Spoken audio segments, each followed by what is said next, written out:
नमस्कार साथियों, आज हम अर्धवार्षिक परीक्षा सत्र 2022-23 हाफिली एग्जामिनेशन 2022-23 कक्षा 10वीं के लिए जो विज्ञान का पेपर है वो फुल सॉल्यूशन कराने वाला है, साइंस का पेपर फुल सॉल्यूशन कराना है। तो आप इस वीडियो को पूरा जरूर देखिएगा। तो चलिए अब क्वेश्चनों की तरफ बढ़ते हैं। सबसे पहले है खंड अ सेक्शन ए। इसमें क्या है, बहुविकल्पी प्रश्न, मतलब जो मल्टीपल चॉइस है वो क्वेश्चन एमसीक्यू है। इसमें पहला क्वेश्चन है श्वसन एक अभिक्रिया है। श्वसन है वो कैसी अभिक्रिया, मतलब है कौन सी अभिक्रिया है, ऊष्माक्षेपी है या फिर ऊष्माशोषी है या फिर और वह दोनों है या फिर इनमें से कोई नहीं। ठीक है, तो इसमें से कौन सा हो जाएगा, आपका ए ऑप्शन है करेक्ट आंसर हो जाएगा। क्या हो जाएगा, ऊष्माक्षेपी है वो अभिक्रिया है। कौन सी, श्वसन अभिक्रिया है ना, वो ऊष्माक्षेपी है। ठीक है, उसके बाद नेक्स्ट क्वेश्चन है निम्न में से कौन सा तत्व धातु नहीं है। ऐसा कौन सा तत्व है वो जो कि धातु नहीं है, सोडियम, मैग्नीशियम, कार्बन या फिर जस्ता।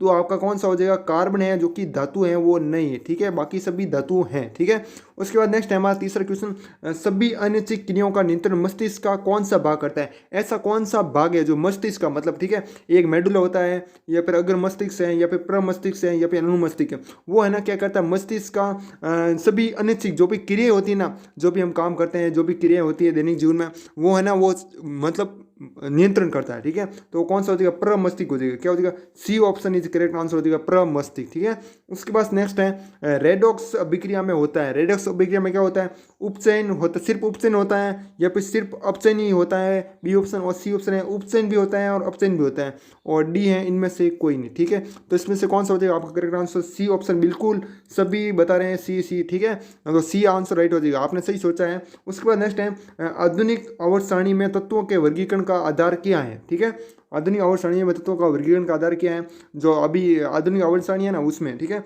ये ऑप्शन है परमाणु भार, परमाणु क्रमांक, परमाणु आयतन या फिर इलेक्ट्रॉनिक विन्यास। ठीक है, तो आपके क्या हो जाएगा, परमाणु भार है हो जाएगा। क्या हो जाएगा, परमाणु भार है वो करेक्ट आंसर हो जाएगा, मतलब A option is correct answer. उसके बाद नेक्स्ट है हमारा किसी मनुष्य में दाढ़ी तथा मूंछों के लिए कौन सा हार्मोन उत्तरदायी है। ठीक है, मतलब ये मनुष्य के लिए, पुरुषों के लिए बात करें तो टेस्टोरोन। ठीक है, कौन सा हो जाएगा, टेस्टोरोन है वो करेक्ट आंसर हो जाएगा। और बाकी एस्ट्रोजन है ना वो क्या होता है, जो कि स्त्रियों में होता है। किस में होता है, स्त्रियों में होता है। ठीक है, नेक्स्ट है हमारा कौन सा, तीन तने दोबारा कायिक प्रवर्धन होता है। जो तना होता है ना वो दोबारा कायिक प्रवर्धन है, वो कौन सा उदाहरण है, पुदीने में होता है या फिर अदरक में या फिर हल्दी में या फिर सभी में। ठीक है, तो आपका कौन सा हो जाएगा, सिर्फ हल्दी में हो जाएगा। क्या हो जाएगा, हल्दी में हो जाएगा, तने दोबारा कायिक प्रवर्धन होता है ना। उसके बाद नेक्स्ट है हमारा 8 नंबर क्वेश्चन, दूरदृष्टि दोष संशोधित करने के, जो दूरदृष्टि दोष है उसको संशोधित करने के लिए, मतलब ठीक करने के लिए किसका प्रयोग किया जाता है, कौन सी लेंस का प्रयोग किया जाता है वो बताना। ठीक है, उत्तल लेंस या फिर उत्तल लेंस या फिर बेलनाकार लेंस या फिर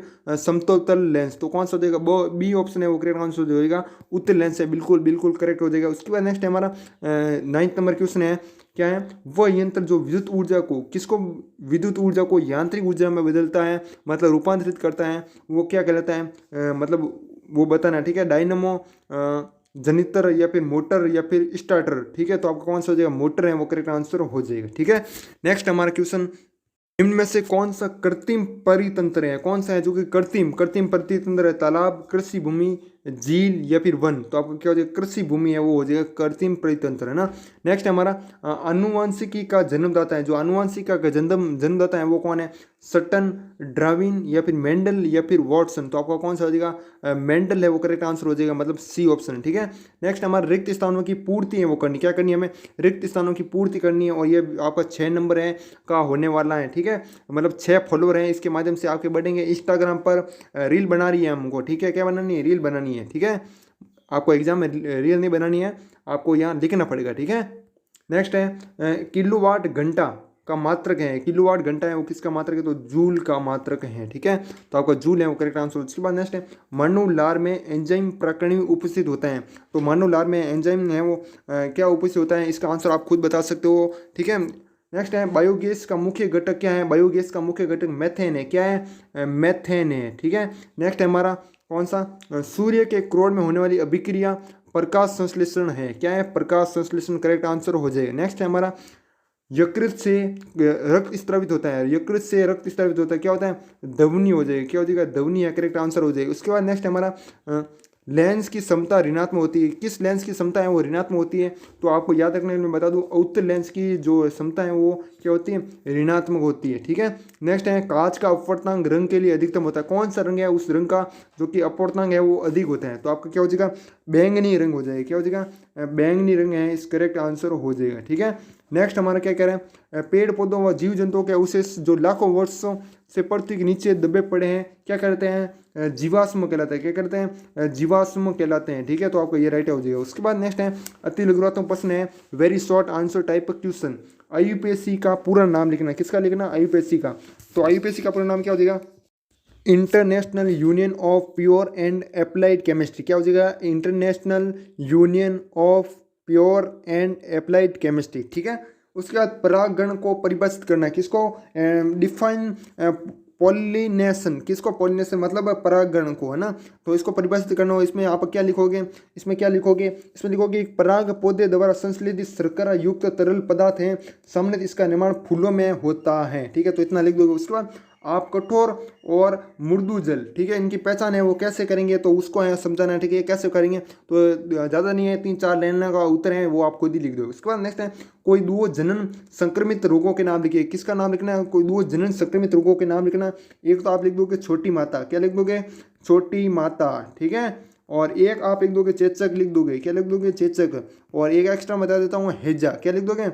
हैजा। ठीक है, ये है रोग है जो कि जनन संक्रमित रोग है। ठीक है, नेक्स्ट हमारा तारों को टिमटिमाने का क्या कारण होता है? जो तारे टिमटिमाते हैं ना, रात को तारे टिमटिमाते हैं, तो वो उसका कारण क्या होता है? तो उसका कारण क्या लिखोगे कि तारों का टिमटिमाना तारों के प्रकाश का वायुमंडलीय अवपर्तन के कारण होता है। इसका कारण है कि कुछ प्रकाश किरणें सीधे हम तक पहुंचती है, कुछ तो ऐसी जो कि हम सीधे तक पहुंचती है, लेकिन और कुछ हमसे दूर और हमसे हमारी बंकन करती हैं, और कुछ तो हमारे से दूर होती है। ठीक है, और कुछ तो हमारे पास होती हैं और सीधे किरणें वो आ जाती है ना, तो इसलिए तारे टिमटिमाते हैं। महासागरों में जल स्तर किस कारण चढ़ता है और गिरता है? ठीक है, तो इसका कारण भी आप खुद बता सकते हो। इसका आंसर आपको कमेंट में बताना है। किस कहाँ पर बताना है? कमेंट में बताना है, मैं नहीं बताऊंगा इसका आंसर। पारीय कार्यक्रम समूह से क्या तात्पर्य है, ये भी आप कर सकते हो। उसके बाद नेक्स्ट है हमारा खाद्य जाल क्या है? खाद्य जाल है, खाद्य श्रृंखला है, वो क्या है? तो खाद्य श्रृंखला जब सीधी न होकर जटिल हो जाती है। ठीक है, जब एक प्रकार के जीव कई प्रकार के भोजन या एक प्रकार के जीव कई प्रकार के जीवों द्वारा जो कि व्याय हो जाता है, तो एक जाल बन जाता है, जिसे खाद्य जाल कहते हैं। मतलब एक दूसरे को है ना खाते हैं। ठीक है, मतलब जैसे घास है वो बकरी को खाती है ना, ये खाद्य जाल है इस प्रकार ना। उसके बाद नेक्स्ट है किसी विद्युत परिपथ में धारा नियंत्रण का क्या कार्य? धारा नियंत्रण को क्या करे?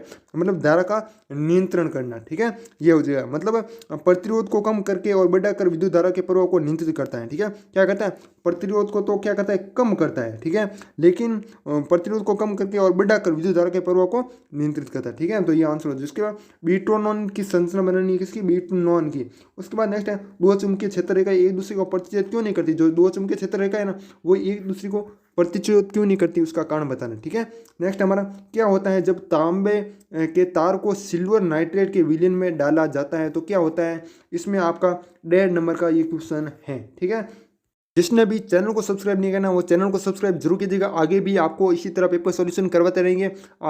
विज्ञान का पेपर करा दिया, अब इंग्लिश गणित जो भी सब्जेक्ट हैं आपकी वो कमेंट बता सकते हो कि अगला आपका कौन सा पेपर है, उसका पेपर हम सॉल्यूशन कराने वाले। ठीक है, तो आप चैनल को सब्सक्राइब कर दीजिए और ये कमेंट में बता दीजिए कि कौन सा पेपर है सॉल्यूशन कराना है। ठीक है, तो नेक्स्ट है उदासीनीकरण अभिक्रिया क्या है? समीकरण सहित उदाहरण देना। ठीक है, विरंजक चूर्ण का सूत्र लिखना है और दो उपयोग लिखना है। एक तो विरंजक चूर्ण का सूत्र लिखना है और एक उपयोग लिखना है। नेक्स्ट हमारा ऐसी धातु का उदाहरण दीजिए जो क्या करती है? कमरे के ताप पर द्रव होती है। एक तो इसका उत्तर लिखना, पहला मतलब सातवें का पहला लगाकर इसका उत्तर। ठीक है, फिर दूसरा लगाना चाकू से आसानी से कट जा सकती है, ऐसी धातु बतानी है। ठीक है, जो क्या करती है? चाकू से आसानी से कट जा सकती हैं। एक लाइन का उत्तर है, एक लाइन का उत्तर है, ज़्यादा नहीं है। उष्मा की सबसे अच्छी चालक होती हैं, उस धातु का नाम बताना है। नेक्स्ट हमारा कारण बताइए, क्या कारण बताना है? एल्यूमिनियम अत्यंत अभिक्रियाशील धातु है, फिर भी इसका उपयोग खाना बनाने वाले बर्तनों के लिए किया जाता है। ठीक है, तो कारण बताना है। नेक्स्ट हमारा 9th नंबर रॉकेट ईंधन के रूप में, और इसकी पीडीएफ टेलीग्राम ग्रुप में मिल जाएगी। टेलीग्राम ग्रुप का लिंक डिस्क्रिप्शन पड़ा है, जाकर देख लेना, पीडीएफ है मैंने भेज दी है। ठीक है, नेक्स्ट है रॉकेट ईंधन के रूप में हाइड्रोजन का उपयोग किया जाता रहा है। क्या आप इसे सीएनजी की तुलना में अधिक स्वच्छ ईंधन मानते हैं? क्यों अथवा क्यों नहीं? ठीक है, मतलब मानते हैं तो क्यों, और यदि नहीं मानते तो क्यों नहीं मानते, ठीक है, तो उसका कारण बताना, ठीक है। नेक्स्ट है हमारा 10 नंबर, 4 ओम प्रतिरोध से प्रति सेकंड 100 जूल ऊष्मा उत्पन्न हो रही है, प्रतिरोधक के सिरों पर विभवांतर है वो ज्ञात करना है, ठीक है, बहुत ही आसान क्वेश्चन है। नेक्स्ट हमारा प्रकाश का अपवर्तन क्या होता है, इसके नियम है वो लिखने हैं। मनुष्य में लिंग निर्धारण का नामांकित चित्र है वो बनाना है, ठीक है। नेक्स्ट है हमारा स्तनधारी तथा पक्षियों में ऑक्सीजनित तथा विऑक्सीजनित रुधिर को अलग करना क्यों आवश्यक है। एक परमाणु का इलेक्ट्रॉन विन्यास 2 8,7 है, तो क्या करना हमें, इस तत्व की परमाणु संख्या क्या है, तो मतलब इस का परमाणु संख्या क्या है वो ज्ञात करनी है। इलेक्ट्रॉन विन्यास हमें दिया गया है, परमाणु संख्या ज्ञात करनी, और निम्न में से किस तत्व के साथ इसकी रासायनिक समानता होगी, परमाणु संख्या कोष्ठक में दी गई है, ठीक है, आपको बता दिया जैसे मैं ना। नेक्स्ट हमारा 15 नंबर, आपके अनुसार मेंडलीफ ने उत्कृष्ट गैसों को अलग समूह क्यों रखा, वो कारण बताना है। धातु विद्युत ऋणात्मक क्यों होती हैं, क्यों होती है, उसका कारण बताना है। नेक्स्ट है किसी पदार्थ एक्स के विलयन का उपयोग सफेदी करने से होता है, ठीक है, तो इसमें क्या है, पहला पॉइंट दिया, पदार्थ एक्स का नाम तथा इसका सूत्र है वो लिखना है, ठीक है, मतलब ऐसा कौन सा पदार्थ है जिसका उपयोग, मतलब जिस विलियन नाम बताना, जिसका उपयोग सफेद करने के लिए होता है वो नाम बताना है ना, तो हमें एक्स दिया हुआ लेकिन हमें ज्ञात करना पड़ेगा, ठीक है। नेक्स्ट हमारा क्या कह रहा है, पहला हो गया। दूसरा, पदार्थ एक्स के जल के साथ अभिक्रिया लिखी, तो जल के साथ अभिक्रिया लिखनी है। और उसके बाद नेक्स्ट हमारा खंड सेक्शन सी, वाष्पोत्सर्जन किसे कहते हैं, इस क्रिया को प्रभावित करने वाले 4 कारकों को संक्षिप्त में वर्णन है वो करना है, ठीक है। नेक्स्ट है हमारा, किसी अवतल लेंस की फोकस दूरी कितनी है, 15 सेंटीमीटर है। बीम को लेंस से कितनी दूर पर रखे कि इसके द्वारा बीम को लेंस से 10 सेंटीमीटर दूरी पर प्रतिबिंब बने। लेंस द्वारा उत्पन्न आवर्धन भी है आपको ज्ञान करना है। ओम का नियम लिखना है, और दिए गए परिपथ में ए और बी के मध्य तुल्य प्रतिरोध ज्ञात करना। क्या करना, तुल्य प्रतिरोध, मतलब ए और सी के बीच में दिया हुआ है, और ए बी भी दिया हुआ है, ठीक है, और जो कि बी सी भी दिया हुआ है, ठीक है, तो तीनों आपको है वो ज्ञात करना है, तीनों के माध्यम से तुल्य प्रतिरोध ज्ञात करना है। इसके बाद किसी विद्युत परिपथ में 2 बिंदुओं के बीच विभवांतर मापने में वोल्टमीटर को किस प्रकार संयोजित किया जाता है, ठीक है। उसके बाद नेक्स्ट निम्नलिखित प्रश्न आ चुका है, इजी टाइप क्वेश्चन, ठीक है। अंडाशय द्वारा स्त्रावित 2 हार्मोन के नाम लिखना है, 2 हार्मोन है वो नाम लिखना है। किन्हीं 2 स्त्रावी अंतस्त्रावी ग्रंथियों के कार्य लिखे, नर मानव के अंतस्त्रावी ग्रंथियों को स्थिति का नाम चित्र बनाना है, ठीक है। तो बीच वाला तो आपका 2 नंबर का है, और ये बाकी 1 1 नंबर का है, ठीक है। नेक्स्ट है, धातु के साथ अम्ल की अभिक्रिया होने पर सामान्यतः कौन सी गैस निकलती है, एक उदाहरण द्वारा समझाना है। इस गैस की उपस्थिति की जांच आप कैसे करेंगे, आवश्यक चित्र भी बनाना है, या फिर आप नीचे वाला भी कर सकते हो, ये आपको दिया हुआ ना, अथवा में ये भी कर सकते हो, ठीक है। नेक्स्ट है हमारा, विद्युत मोटर का नामांकित आरेख बनाना है, विद्युत मोटर का सिद्धांत तथा कार्य स्पष्ट करनी है, विद्युत मोटर में विभक्त वलय क्या महत्व है वो बताना, ठीक है। तो ये बीच पहला आपका 1 नंबर का, दूसरा है जो कि 2 नंबर का है, और तीसरा जो कि आपका वापस 1 नंबर का है ना। ये नीचे वाला भी आप कर सकते हो, ठीक है। तो ये पेपर था जो कि मैंने आपको सॉल्यूशन कराया। जितने भी छोटे छोटे क्वेश्चन है, क्या है, छोटे छोटे क्वेश्चन है वो मैंने सब करा दिए, लेकिन बड़े हैं उसमें टाइम है वो ज़्यादा लगता है, और ठीक है, तो इसलिए वो मैंने है वो नहीं करवाई, ठीक है। और बाकी छोटे क्वेश्चन है बहुत ही अच्छी तरीके से मैंने आपको समझा दिए हैं, आपको समझ में अभी आ चुका होगा, ठीक है। तो साथ ही इस वीडियो को हमें मत करते हैं, वीडियो पसंद आए तो वीडियो को लाइक और चैनल को सब्सक्राइब जरूर करना। तब तक के लिए जय हिंद, जय भारत, वंदे मातरम।